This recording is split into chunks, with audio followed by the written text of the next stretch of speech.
మహారాష్ట్ర ఎన్నికల్లో మహాయుతి అలయన్స్ ప్రపంచమే రేపుతోంది. అనుకున్న దానికంటే కూడా భారీ సక్సెస్తో ముందుకెళ్తోంది.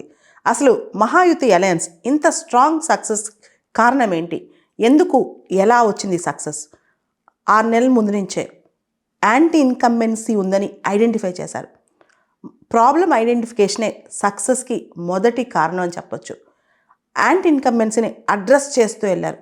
ఎట్లా అంటే అన్ని సెక్టర్స్ చాలా మైక్రో లెవెల్లోకి వెళ్ళిపోయి ఇంక్లూడింగ్ నానో లెవెల్లోకి వెళ్ళి చాలా సెక్టర్స్ని వాళ్ళు ఐడెంటిఫై చేశారు.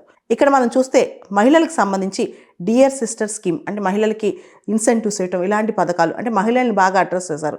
తర్వాత రైతులకు సంబంధించి వాళ్ళకి చాలా అంశాల్లో తోడుంటామని చెప్పి ప్రామిసులు చేశారు. ఇంకా చూస్తే మొత్తం ముంబై ఏరియాకి సంబంధించి టోల్ ఫ్రీ ప్రకటించారు. ఇట్లా చాలా ప్రామిసులు చేసుకుంటూ అన్ని ఏరియాస్ వాళ్ళని అడ్రస్ చేసుకుంటూ ప్రాపర్గా తీసుకెళ్లారు.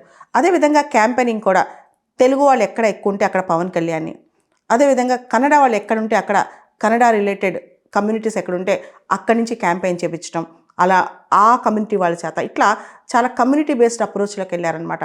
సో ఎలక్షన్స్ని ప్రాపర్గా మేనేజ్ చేశారు. ఎలక్షన్ ముందు నుంచే 6 నెలల ముందు నుంచే ప్రాబ్లమ్స్ ఐడెంటిఫై చేసి దాన్ని అడ్రస్ చేయడం ప్రారంభించారు. ఇంత యాంటీ ఇన్కంబెన్సీ, అంత పెద్ద స్టేట్లో యాంటీ ఇన్కంబెన్సీ అనేది అంటే మహారాష్ట్రలో గెలవటం అంటే చాలా టఫ్ థింగ్ అనమాట. ఇండియాలో యూపీ ఎలక్షన్స్, మహారాష్ట్ర ఎలక్షన్స్ ఇవన్నీ చాలా పెద్ద ఎలక్షన్స్ అని చెప్పొచ్చు. ఇటువంటి ఎలక్షన్స్లో ఇన్ని కోalition పార్ట్నర్షిప్స్లో ఉన్నప్పుడు ఇంత స్ట్రాంగ్గా ఒక ఐడియాలజీని ముందుకు తీసుకెళ్ళటం, మళ్ళీ అందరినీ ఒకే కోట్ దాటి మీద తీసుకురావడం, ప్రతి అంటే చిన్న చిన్న స్ట్రీట్ లెవెల్లో నుంచి క్యాంపెయినింగ్, ఫ్యామిలీ లెవెల్ క్యాంపెయినింగ్స్ అంత ప్రాపర్గా టార్గెట్ చేసి ఎలక్షన్స్ చేయడం వల్ల ఇంత సక్సెస్ కారణమైందనమాట. ఇదే మహాయుతి సక్సెస్కి కారణం అని చెప్పొచ్చు.